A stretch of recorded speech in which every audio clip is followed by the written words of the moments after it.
views and opinions expressed in this program are those of the participants and do not necessarily reflect the views of BronxNet or the program underwriters. Hello, everyone. Welcome to the Social Justice Forums. I am Daren, Jaime, and of course, we thank you for joining us. And as always, you can watch the Social Justice Forums right here on BronxNet Channel 67. And of course, if you're watching on Verizon Fios, that's 2133. Listen, people ask the question all the time, what is the Social Justice Forums all about? Well, a very special show that's dedicated to providing a deeper understanding on the issues as well as the inequities that many people face. It's more than just criminal justice. It's economic, it's housing, it's fairness, it's equity. We present multiple points of view, and at the same time, we also promote civic engagement. So stay tuned because the Social Justice Forum starts right now.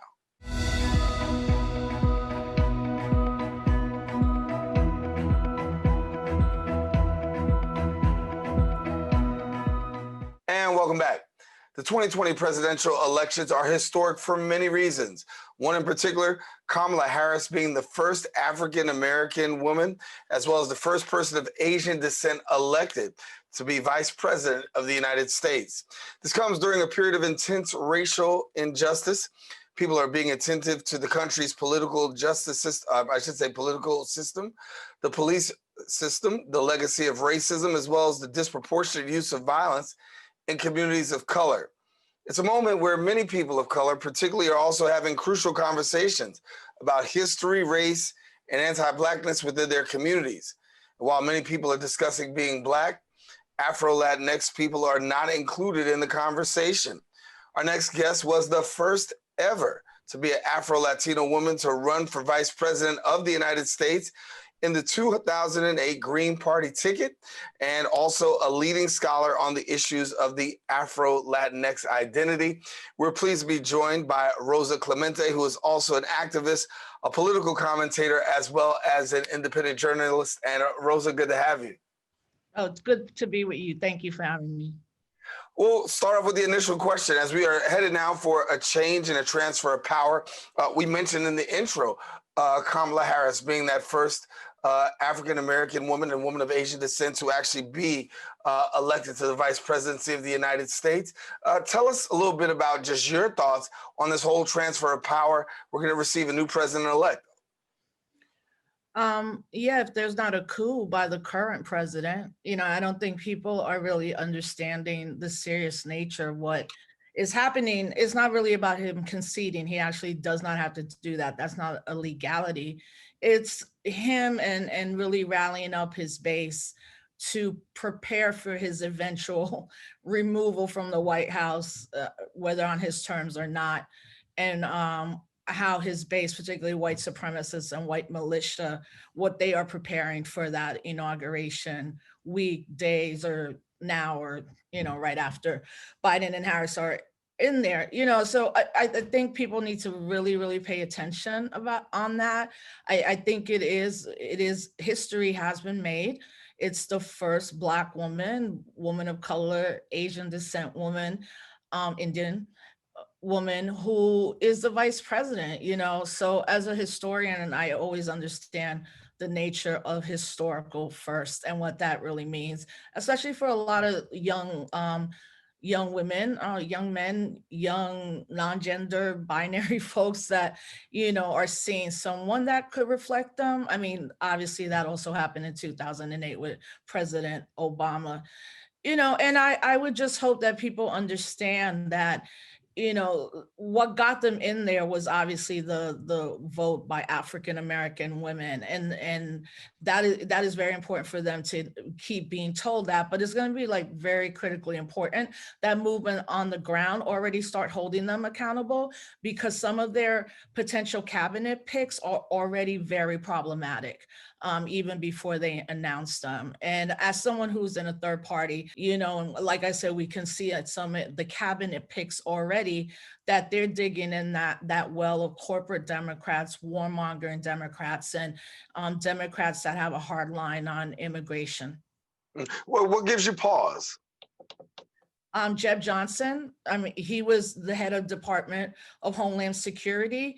Obama and Biden created a deportation machine that Trump rode in a veracity of speed. I am not sure where he lies around undocumented young people, particularly. I'm sure they will pass DACA, which already has set up a tier of what is a good immigrant and a bad immigrant. We're not hearing about Congolese immigrants, Cameroonian immigrants. We're getting reports of how they've been tortured in ICE detention centers, and probably more, because every time we talk about immigration, we focus on Latino people. But there are African and undocumented people that are in ICE, as well as Vietnamese ones that are reporting horrendous abuses, and how do you stop that? You don't stop it by reforming it. You stop that by what we should be demanding from this administration is amnesty for all undocumented people in this country, no matter your status, how long, where you're at, what you do. I'm very troubled about former Representative Cedric Richmond, who has a slew of really a bad trail of a lot of the nefarious things he was doing to make money off him being a representative. I don't see any progressive right now. I know that most of the cabinet picks right now are defense and homeland security, and I think that shows already that that's their main concern. And also bringing in old school corporate raiders, like from the 2008 recession in this country. How are you going to put the same people that were the cause of it, or especially somebody like Larry Summers? And I would also caution people, like, just because it's a black and brown face in there does not mean that's a progressive or left politic, and that there's a lot of dependence right now on the small group of representatives, the squad. I would include Katie Porter. I think she's amazing. But look, there are 5 congresswomen who have been marginalized and are being talked about in very bad ways from their own Democratic Party. So all of that gives me pause. Right. Yeah. Well, and let me interject and just talk about, I mean, at the time that we're going and we're doing this taping right now, it has not yet happened, but we understand that President-elect Biden is also looking to possibly nominate Alejandro Mayorkas to become the first Latino Secretary of the Department of Homeland Security. Your thoughts on what that would potentially mean? That means he's going to put a brown face in there to keep deporting more, particularly Latino, Latina, Latinx immigrants. That's what that means, So the Democrats are going to do what the Democrats do, the party itself. And I think there's a lot of overdependence on what they're going to do policy or agenda wise. I mean, if they were that serious about saying, we know we're here because of Black women, young women, and movements, they would already be adopting the Breathe Act from the Movement for Black Lives. They would already have at the White House or their roundtables on activists and organizers who want to play a part in that. In what the cabinet picks even look like. Those are very important picks. And they're gonna go through a very fast process. And Leslie, I'm super concerned because the next brother, the next sister, the next trans or queer person that is murdered by the police, like, police murders are not going to stop. And people have to understand that all through their campaign, they were very clear. They are not about defunding the police. Biden made it very clear in every rebellion that he sided with, quote, peaceful protesters and not looters. And we've been through this before. It's like the same old kind of script. And my caution is also movement leaders and visible people who people do follow and listen to are like gonna get bamboozled and played, because unfortunately there's never a consequence for the Democratic Party because we're in such a horrific condition with Trump and his criminal syndicate around him that no person who has love for humanity would have pulled that Trump lever, although 75 million people did. And I think that's where movements better begin to focus on, like, these white supremacists, these militias are planning something. They are too quiet right now.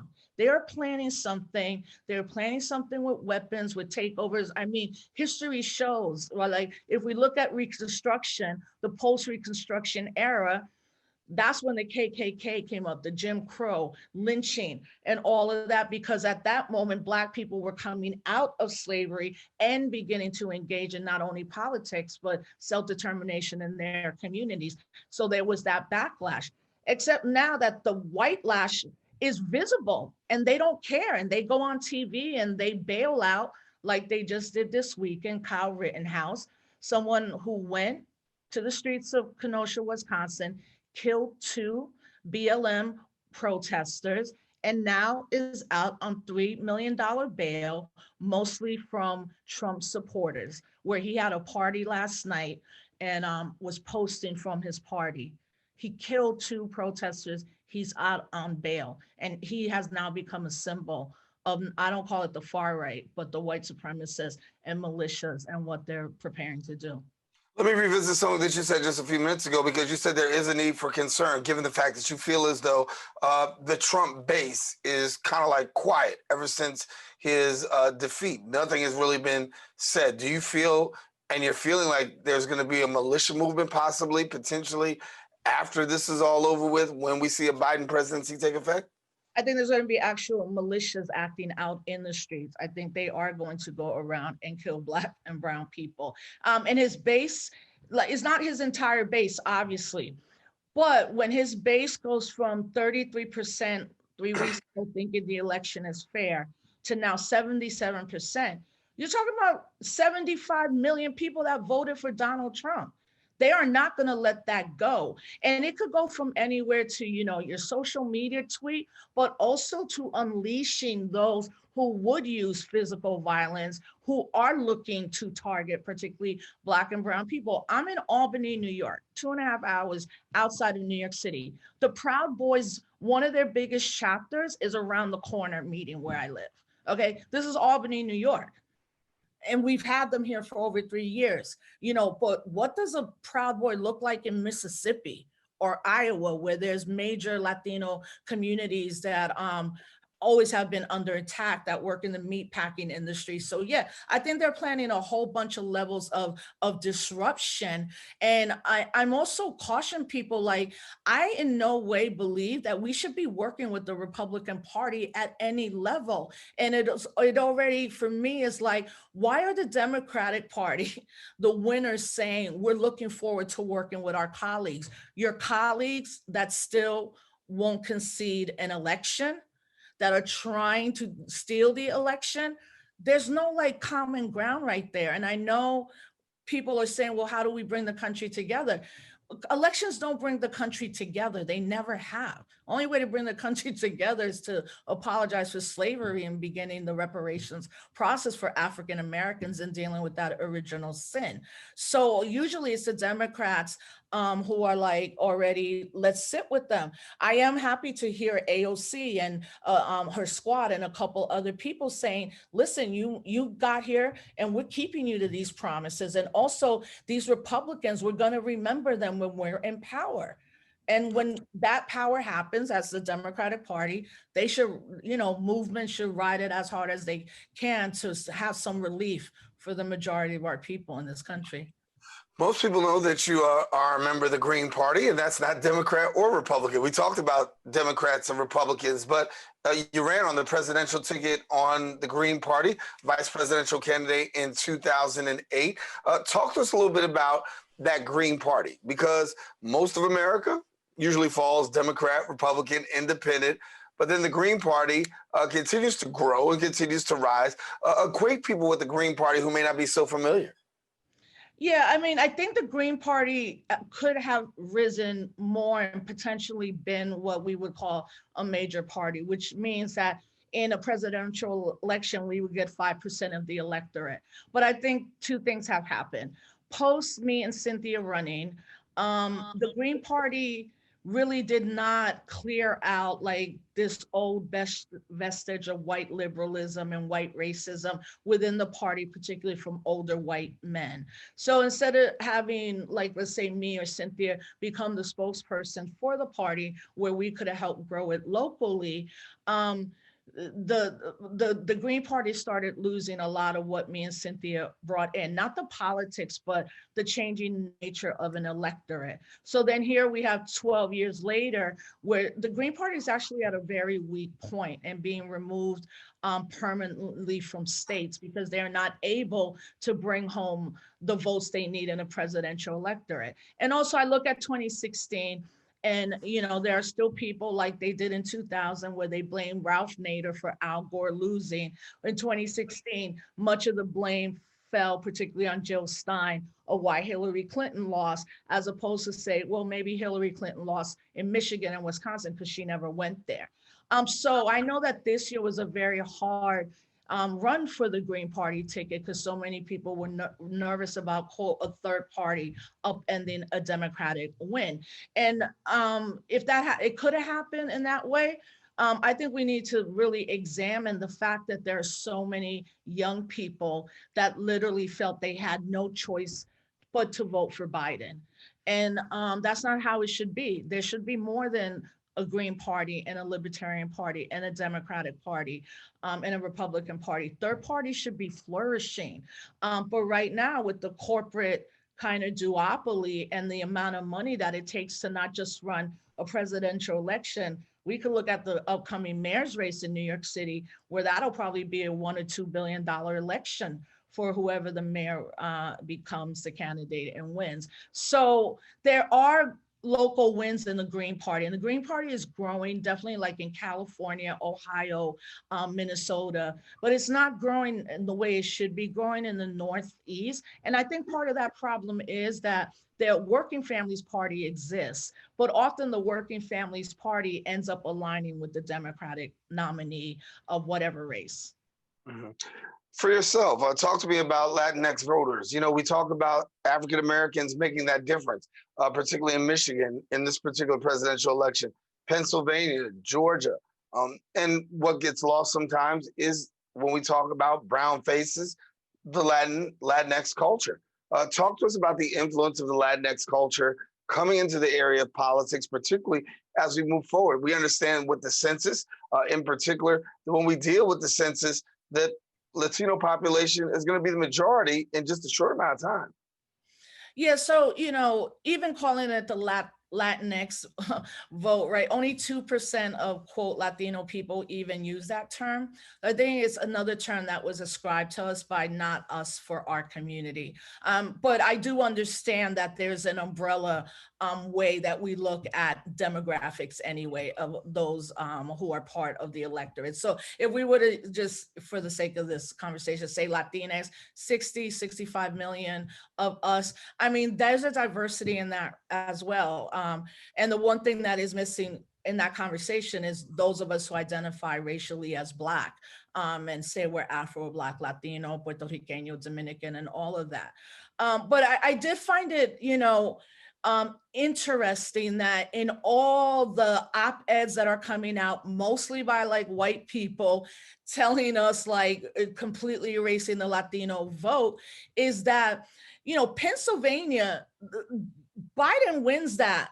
But I want to see what the amount of Puerto Ricans that voted for Biden, because there's over 300,000, right? If we look then in Georgia, the amount of Latinos, it would not compare to, again, the African-American woman vote, but it was the highest vote that turned out. And part of that as well is that a quarter of the, quote, Latinx people in this country are 18 to 24. So many of them voted for the first time. If we look at Arizona, the reason that state flipped was because of 10 years of movements on the ground, like Mi Gente and so many immigrant rights groups. Then if we look at Florida, well, I'm like, they could have won Florida. Biden and Harris could have taken Florida. What they did wrong was they went and courted the kind of expat vote of Cubans, Venezuelans, Colombians, older, privileged, white Latinos that got scared of any talk of socialism, right? But why didn't they go to the 1.5 million Puerto Ricans that live in the state of Florida, who have been dispossessed from Puerto Rico? They didn't go there at all, but Donald Trump did. twice to the Puerto Rican community. All lies, of course, saying he would give us $18 billion and all of that. I mean, like, all lies. But I'm like, why wouldn't you go speak to all, not only the Puerto Ricans that are automatically, once you come to Florida as a Puerto Rican, you can vote as an American citizen, but also Puerto Ricans in general have one of the highest turnout rates anytime they vote. 84% of Puerto Ricans did vote for Biden and Harris. If they had hit that 90 to 92%, they would have flipped Florida too. And I even think in the Latinx conversation, we don't hear about Puerto Ricans. We don't hear about Dominicans or Central Americans. And no, we're not the majority. Mexicano people are, but we make up part of the majority. So it's going to be interesting how they're going to try to capture this quote Latinx vote, but at the same time, probably alienate those of us who refer to ourselves as African or indigenous descent, and kind of keep this weird Latinx thing that really doesn't mean anything racial, ethnic, gender. And where are the demographics coming out of that community? They don't exist. Right. So I'd be curious to look at those numbers, but I do believe that Puerto Ricans, along with Mexicanos and other Latinos, made those states that did flip, along with our African-American sisters, why they turned blue and didn't stay red, especially Arizona and Georgia. Yeah. Allow us to revisit Florida for a minute, because I think many people are still scratching their heads when they hear the amount of people who were Latino who voted for, who voted for President Trump.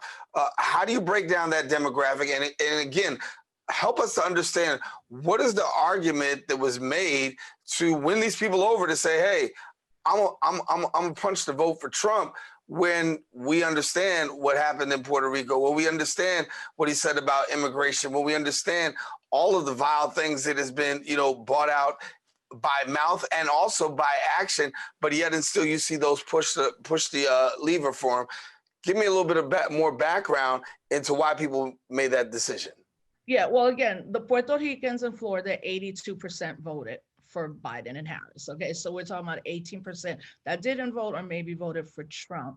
I think there was an oversampling and over estimation that didn't take into account that even the Latinos who voted for Trump were mostly men and not women, right?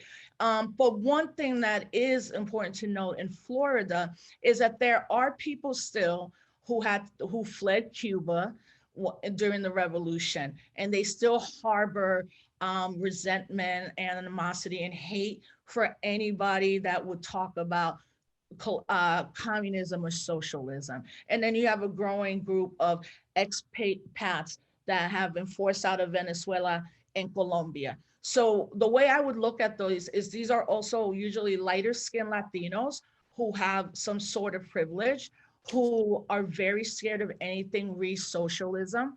And the Republican Party spent over $20 million in ads in Florida to scare particular Latino voters to not vote for, quote, Biden or Harris because they were socialists, right? So that fear mongering happened. But if you look at the younger demographic, like 90% of young Latinos that voted did vote for Biden and Harris. So I think that goes to your very first part. It's an oversimplification of a very complex and diverse electorate. And it's also a geographical thing, right? Like what a Puerto Rican looks like in Florida and Pennsylvania may be different than what a Central American thinks and looks like in terms of politics in Iowa or Utah, and I also don't think that there's been enough conversation on how many Latinos actually couldn't vote because they're struck with COVID and have either died or are in hospitals. I mean, Latinos are now at a rate that we're dying 4 times more, and African Americans 3 times more because of the COVID crisis. But when it comes to Florida, there's always going to be that community of a smaller and smaller electorate that for some reason always, it is seen as the power broker when the numbers are just not showing that. Yeah. So talk to me about 2021 as we continue. The election is over. Of course, President-elect Biden will take office. We've got a lot of things taking place. But for you, the issue of advocacy and policy and strategy doesn't end. It continues. Where do you go from here in terms of your policy, your advocacy, and ultimately your strategy? Yeah, I mean, for me, I'm an organizer, I'm a journalist and trying to finish a dissertation. I don't, like personally, I would never run again. It gives me the ability though, then to support not only candidates in the Green Party, I'm really supporting Diana Ramirez, who's running for the first Afro-Latina woman to run for New York City mayor. You know, like I'm excited about her. Ramos, I'm sorry, Diana Ramos. I'm excited about her campaign. I was just on a virtual fundraiser with it. She is totally employing every agenda policy of the movement for Black Lives and other organizations of color. I think what 2021 is going to look like is making sure that even the things that Harris and Biden said they weren't going to do, like not cancel student loan debt and not implement a Green New Deal, it's almost like they don't have a choice. And what I was they don't have a choice if movements stay on them. I was really happy to see the day after election, the Sunrise Movement, right already in the offices of Biden and Harris, like, you must adopt a Green New Deal or you will not be reelected. So for those that engage in electoral politics, I want to still support them.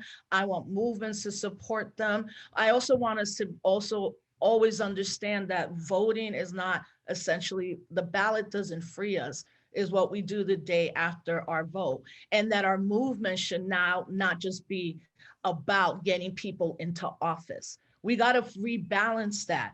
Too much of our movement space, understandably why this election is just now focused on electoral politics, when there's still so many people disengaged and disenfranchised from the electoral political system. Community groups and grassroots organizations are the bridge to that, right? And that's when we get what we want. We don't get what we want when we vote somebody in. We get what we want when we make them not only keep their promises, but do not let up. In fact, engage even more at this moment. Do you foresee a lot happening, given the fact that we still have to wait until till the end? We're talking about this upcoming senatorial seats and the votes to find out who's actually going to win the Senate back. Given the fact that there's a possibility Democrats may not win the Senate. If they don't, how hard will it be for Biden and Harris to move a needle, particularly in areas for communities of color, given what we know the Republican Party has stood for up in Washington? Very, very difficult, you know? So Biden better get out his executive order pen and do what Trump did. I don't want people, I'm not trying to hear like, that's what Trump did, Biden can't. No, that's exactly what he should do, especially if Mitch McConnell and Lindsey Graham, I mean, like if they're already re-elected, and best believe everybody I know is almost in Georgia. I'm like, I hope it turns out really well. Either way, if it flips Democratic, everything we want and more. If it stays Republican, I want to see executive orders down the line. Mass incarceration, Green New Deal, rent moratorium, cancel the rent, cancel student loan debt. I do acknowledge this, even in my critiques and all that. I acknowledge that Biden and Harris will at least bring humanity and science back. So particularly people getting COVID, we will not be in the situation that we're in at this moment, you know?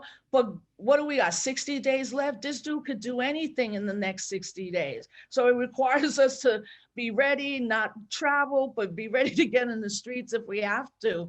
But yeah, if they don't get the Senate, they're going to do what they did with President Obama. And they made it clear. They're going to stop everything.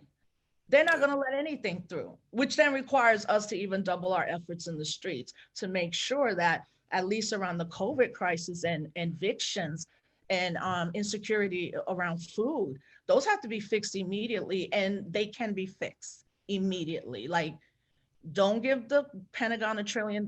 You could give that to the people. You know, this is what's happening right now is one of the most inhumane things I've seen in my lifetime, but I actually never thought it would be where people in this country are going to die because there's not enough nurses, doctors, or hospitals. That has to be addressed on January 20th, day one. Rosa Clemente, we leave it there. Thank you so much for joining us here on the Social Justice Forums. Thank you for having me. I appreciate it. All righty, we got to take a quick break, but guess what? We do have more show. Stay with us. We'll return with more on the social justice forums right after this.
Welcome back. In New York, residents are still growing accustomed to the decades-long believed to be gentrification of Harlem. The Bronx is known as the city's most urban borough. However, that is also changing quickly due to gentrification. The Bronx is in the midst of a revival, sparking praise among real estate professionals and stirring dread among working class residents who face the prospect of possibly steepening living costs in one of the city's largest places of affordable housing. The South Bronx is also seeing a boom of development and new enterprise, and also talking about gentrifying low-income neighborhoods where rental and home sale prices have been rising rapidly. Our next guest is going to talk a little bit about that. He's a political commentator. Also, he's at BMCC, and he's also an attorney at Polanco Law. JC Polanco. And JC, good to have you. Thanks for having me, Daren. How are you? I'm good, brother, and looking forward to this conversation. I know we've talked about it before. Let's talk about it again. I use the word gentrification in our show, and I know that you have a way of saying gentrification really isn't that word that needs to be used. Talk to me about what you think, what you heard. Look, words matter. Gentrification has not only negative connotations right now, but the word gentry is in gentrification. I don't like feeling as if other people are better than me. I don't like it. I don't like to think about it. I don't like to give it any credit. And I think that the overuse of the word gentrification as a negative could be problematic. It could be problematic for neighbors, could be problematic for all sorts of reasons. So I've always debated this issue on BronxNet because I've thought that the word is a problem. The reality could be a major issue for a lot of Bronxites. But at the end of the day, I think we should have the conversation whether or not economic development and what it brings is good for the borough. I say yes. And I know that many Bronxites also believe the answer is yes. So instead of looking at it as a negative, we should flip it and make it into a positive. Let's call it economic development.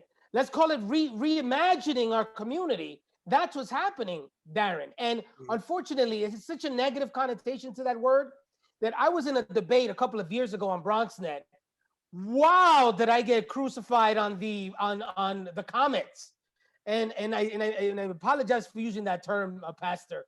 But the truth of the matter is that, you know, this is such a delicate topic, and the word brings so much energy and spirit that I think that we should reevaluate giving this kind of credit as if having new people in a community means that we are getting cultured, as if we weren't refined as is. I'm very concerned with what happens when new people are coming in. If you consider those new people to somehow be refining a culture, then shame on you, right? Because we are a people filled with incredible culture in the Bronx. We are a people that are proud of our community. We are people that are proud of what we bring to the table. The fact that we have new investors coming in, new neighbors coming in, new businesses coming in, I've always saw that as a good thing. And I understand that a lot of Bronxites may disagree. Yeah, well, the disagreement is, what if I live here for a long period of time and I'm actually being forced out of where I live? I want this to be home. I've spent time living here. And that's what happens when we talk about that word gentrification, right? Gentrification, you find people who are living there for a long time, and because of circumstances, they now are forced to move. And so we can talk about economic development. I think economic development is good. I think on the part of many people, everybody's pretty much in favor. So I'll ask you this: with what you see happening in the borough of the Bronx right now, how do you assess it? Do you view it as good or bad? We've heard about the Piano District and how residents there felt like the district was beginning to shake, and the quote-unquote Piano District. So give me your thoughts. Well, Daren, the truth of the matter is that I think you like economic development like most Bronxites, but you don't like what comes with it, right? Often what comes with economic development is construction. Often what comes with economic development is new business owners. Often what comes is new neighbors, right? These are things that come with economic development. And I have to be honest, if gentrification, as you call it, and I call it economic development, comes at the expense of pushing people out, well, then I'm not in favor of it. And I have to be honest with you. That's one of the biggest misconceptions that are out there. You know, our Bronxites have incredible protections against these so-called push-out phenomenons that we hear about often. I've debated this before on your program, Daren. The fact is that we have laws that protect our neighbors and our tenants from being pushed out. Often what you do see is people that are in need of money be offered lump sum payments for them to leave, so that a landlord could then in turn charge market rents for the apartment that has been recently vacated. So that's what you see. But the idea of pushing people out, we have to remember that we live in a city that is incredibly progressive and protects neighbors, protects tenants from the kind of things that I think a lot of people on social media talk about, this push-out factor. This push-out factor happens when a neighbor or a tenant accepts a lump sum to leave an apartment so that the landlord could then rent it at market value. But one thing I want to talk about, Daren, that I think is important here, this villainization of JC Polanco on social media for saying that economic development is good. I'm concerned as I talk to you that there are people already ready to go. The truth of the matter is that I'm not in favor, and a lot of people are not in favor of people being pushed out. That's not fair. Remember that I grew up here. I'm a Bronx kid through and through. I'm 43 years old. I grew up here in the 80s and the 90s. I saw how bad things were. I saw white flight as we know it and teach about it in our sociology classes. I saw what happens when our neighbors leave and go to Westchester. I saw what happens when working class Black and Latinos decided to leave and leave us behind, those of us that were on public assistance, and to fend for ourselves during the crack epidemic. I saw people dying to get out of the city. Now, for the first time, Daren, after a very long time, people are dying to come into the city. We see people moving in next door to places that we can never even fathom that happening. And that's because our elected officials, our community leaders, our business leaders worked hard to revitalize the Bronx and make it a place where people want to raise their families, where they want to work. And that is a good thing.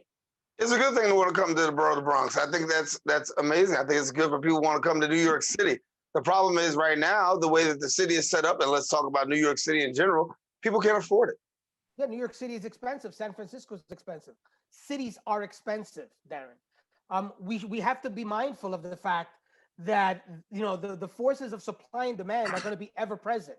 We live in a mixed economy where are those that are financially disadvantaged often receive assistance from the rest of us to make sure they have enough money for health insurance in the form of Medicaid, to make sure they have enough to eat in the form of SNAP benefits, to make sure they have Section 8 and other assistance that we can provide for rental subsidies. So we are a great country. We are a great city. We work very hard to protect those that are less financially fortunate.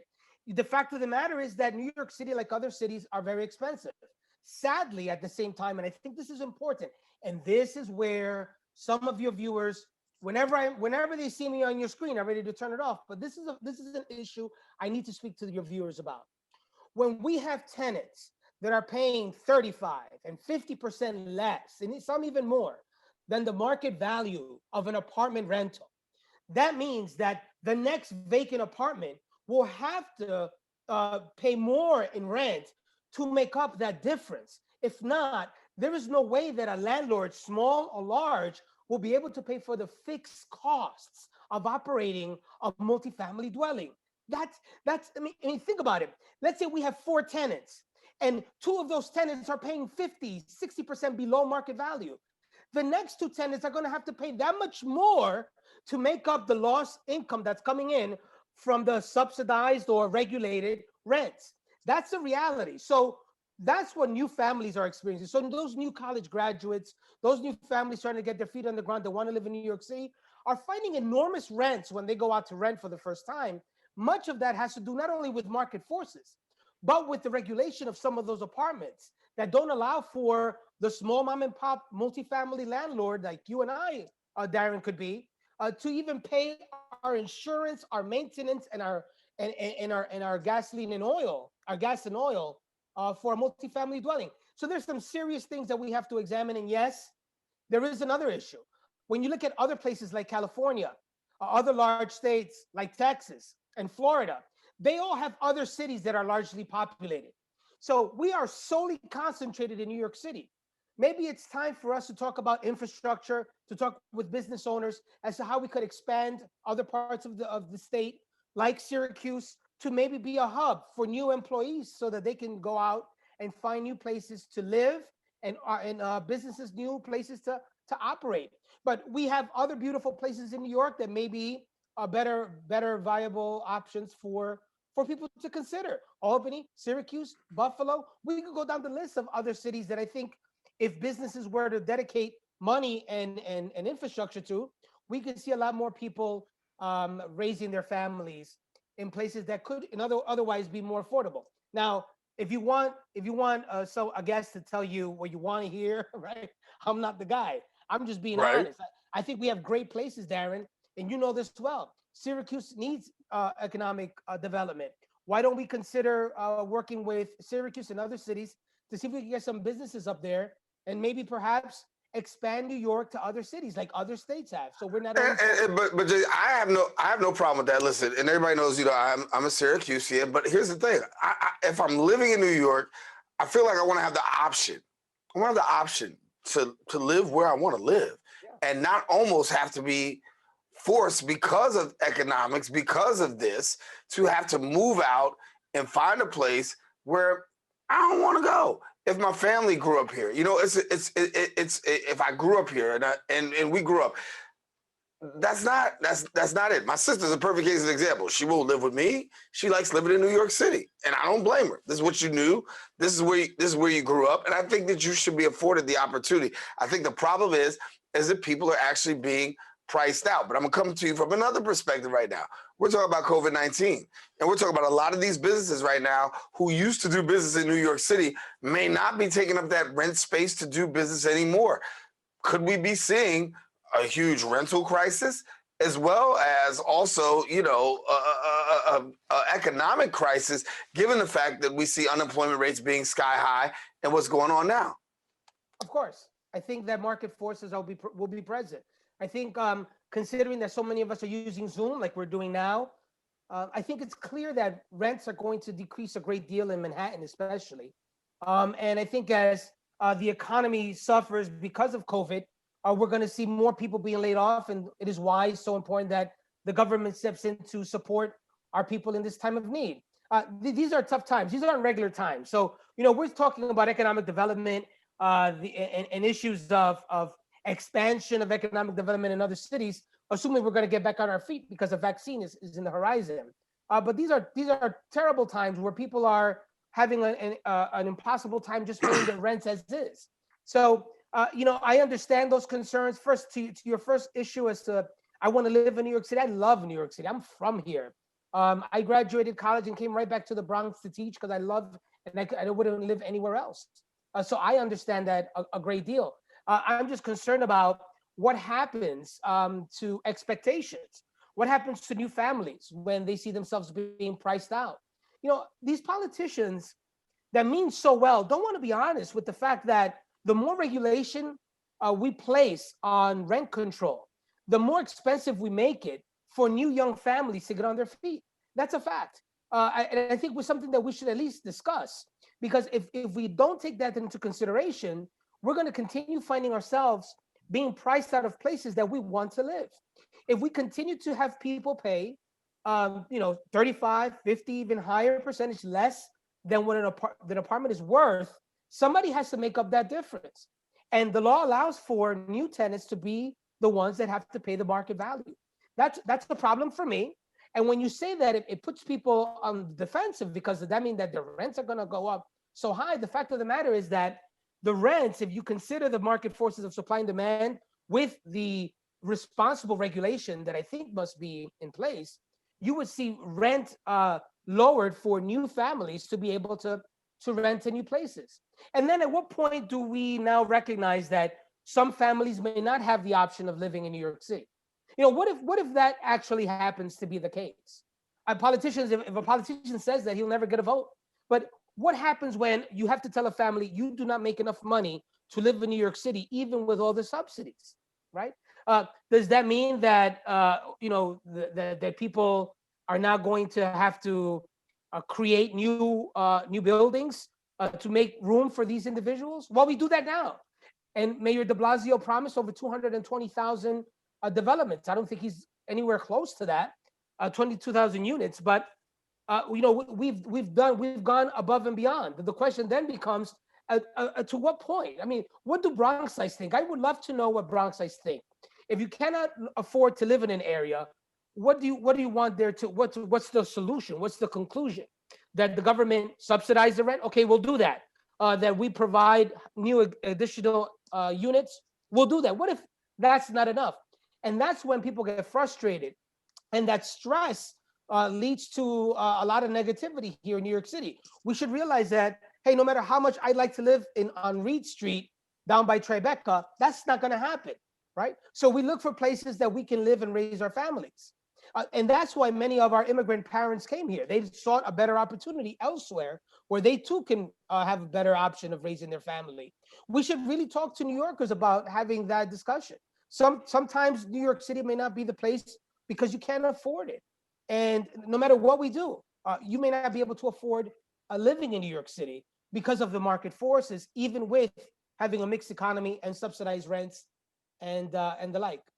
But when I look at what's happening right now, we know that after COVID-19, as a matter of fact, in previous segment, 2 million New Yorkers filed unemployment claims. 2 million.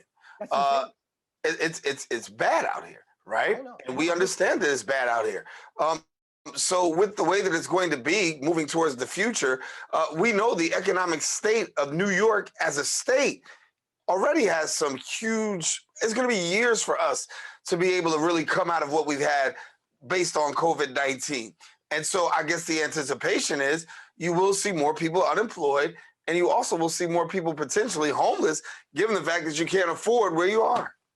Well, this is a real problem. And again, for your viewers and for you, Daren, because I know you and I have a lot of conversations. My point as to the market forces, economic supply and demand and rent are considering not this climate, right? All else being equal. This situation we hear now is dire. We have a lot of tenants that cannot pay their rents. They're begging for relief from the federal government. They're begging for relief from the state government. The fact of the matter is, this is where the government has to step up. And it's weird listening to someone who believes in capitalism telling you this, but if there was ever a time for us to espouse the importance of having a mixed economy, is now. Governor Cuomo, in his many, through all his faults, in his hearings, he says something that I really value, and I really studied, and I really want your viewers to think about. Consider how much money we send to Washington and how much money we get back. I've always found that to be fascinating. We send billions of dollars to Washington, considering what we get back is a lot less. And that as opposed to other states who have less taxes that they charge their residents, other states who get more money from the federal government, but pay less into the bucket. I think that the federal government dropped the ball.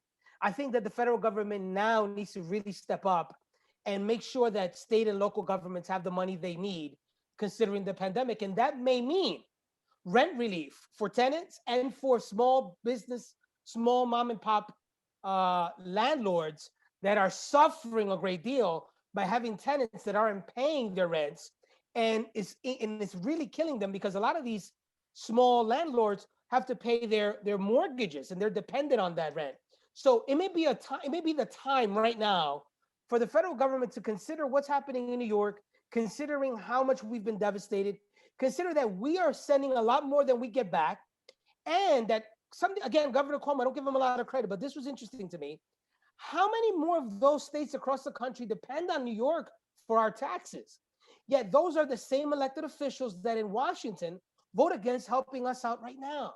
I mean, that just doesn't make any sense. So to answer your question, Daren, it's time for the government to help our tenants out. And it's time for the government to also consider the pain that small mom and pop landlords are going through across the Bronx and to really help them out. I think this is the right time. Talked with people at the Fordham Business Improvement District, talked over there, Parkchester as well, and there's huge concerns. I mean, the big concern is that basically we'll be priced out to a place where, you know, I can't do business the way that I used to do business, and I might not be able to maintain it. So when I think about what's going on across New York City, you know, we see things with the potential of actually getting worse before actually getting better. Do you agree that we're going to be in it for a minute? I think so. I think unless the federal government recognizes how important it is to provide us the assistance that we need, we're going to be in this position for a while. And not to mention that we don't know how the vaccine is going to react. We hope that it does a good job. We're hearing that there's anywhere from 90 to 95% effectiveness with some of these vaccines that are coming out into the public. We're hearing that December 11th may be the earliest date that we hear of a vaccine coming for first responders and those that are most in need of the vaccine. But the vaccine is going to be very important to change the way we do things. You know, we're not going to shake hands again for a long time.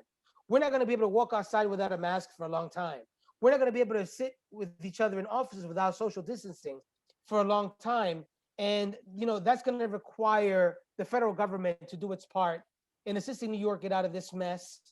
Because remember that if we don't recognize that this has changed life for the economic engine of the country here in New York, you know, we're going to pay dire consequences when the state has to now lay off teachers, cops, first responders, if we don't get the kind of funding that we need in an emergency manner.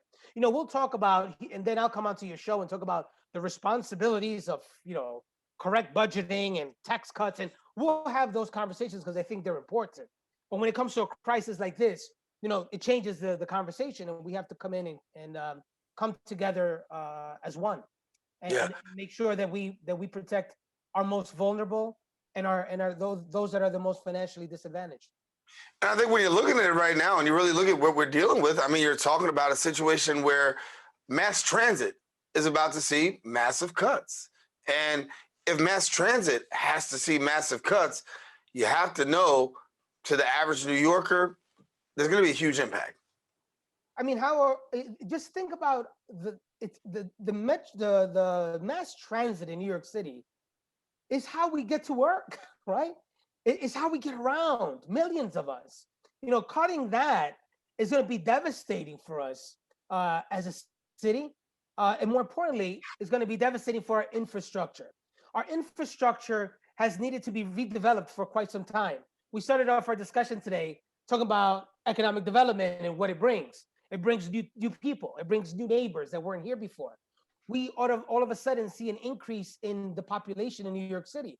That puts a strain on our hospitals. It puts a strain on our schools and on our roads and on our bridges and in our subway system and in our buses.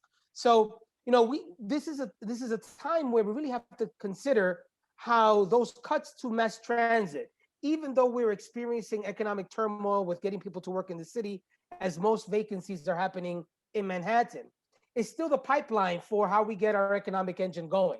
So, you know, cutting off our services from 1 a.m. to 5 a.m. is one thing. Cutting off our services and laying off thousands of workers in the MTA will be devastating for our economy and for our fellow New Yorkers. Yeah. What do you hear? I mean, I've asked on this show all the time, people with boots on the ground. What do you hear? You got boots on the ground. What do you hear from the hearts and minds of New Yorkers, given the fact that what the times that we're living in right now? New Yorkers are incredibly resilient. And I have to tell you that you see concern with some of the people that I've spoken to about what's the future hold, what's going to happen this winter, how's the economy gonna be? They're worried about rents, but New Yorkers are focused and they work hard no matter what. They persevere. We have gone through issues before as a city. We come out even better on the other end. And I think that's what we see from our fellow New Yorkers. And I'm sure you could agree. When you look at the staff at BronxNet and when you speak to people down at Lehman College, life has changed because classes are now on Zoom, the studios are now electronic, but there's a lot of hope, even though we know that things are going to go bad in the winter months. And we've heard President-elect Biden discuss that this is going to be a dark winter. I think a lot of us are in agreement, but our resilience as New Yorkers doesn't allow for us to dwell on the negativity. It forces us to focus on the positivity and how we're going to get through this as a city. And that's what I keep seeing from my neighbors across the Bronx. That's why I think we're special people. We are special people. We're special people that are trying to make it and navigate through some of the most toughest times that we've seen in years and decades. We had a time when we talked about the Bronx is burning, and now the Bronx comes back to booming. But now we've got a pandemic, and that pandemic has also altered some things. So as we close out the segment, I just want to get your final thoughts on what you would say to people in a time like this. As we're trying to get towards 2021 and still trying to navigate the worst of 2020. Well, Daren, again, Bronxites and many of the folks that I know in Manhattan, we come from people that arrived in the United States from conditions that are unimaginable. From my neighbors that are from Albania to my neighbors from the Dominican Republic and Haiti, to those that are here from Mexico across the street, and to my friends from Ghana that are diagonal to me. I have to tell you the stories that we get from Bronxites as to where they come from, the hardships that they've experienced, why they arrived to New York. It's an incredible story, and all of it is united by one common theme, which is we persevere through darkness and through difficult times, and we seek the positive in some of the most bleak circumstances. That's a uniting theme that I think I've seen among most of my neighbors. So we have to be positive. We have to stick together. We have to support each other right now. Now is not the time to appear selfish. And I implore politicians on both sides of the aisle, especially those on my side, guys, not right now. This is an emergency situation. We really need your understanding to supply for the needs of the people. Our pantry lines are longer than ever. Unemployment is higher than ever. We have neighbors that are afraid of not being able to pay their rents. This is where we need our politicians to come together, work as one. After we set everything up, we'll get back to fighting, but not right now. All right, JC Polanco, we got to leave it there. Thank you, my brother, for coming and sharing with us as we always have engaging and lively conversation. Thank you so much, Daren. Always a pleasure. All right, JC Polanco, our guest here on the Social Justice Forums. And that about wraps it up for this edition of the Social Justice Forums. I want to encourage you to continue to watch the Recablecast so that you can find out and play this back over and over. I want to wish you also a happy Thanksgiving and enjoy the Thanksgiving holiday. In the midst of everything that's going on, we still have a lot to be thankful for. As JC said, and I concur, which we do, we're resilient and we've bounced back. We've been through worse. And we made it through. It's a bad time. It's going to get better, but we have to stick together in order for it to get better. All right, Daren Jaime here on the Social Justice Forum saying here. We'll talk to you soon.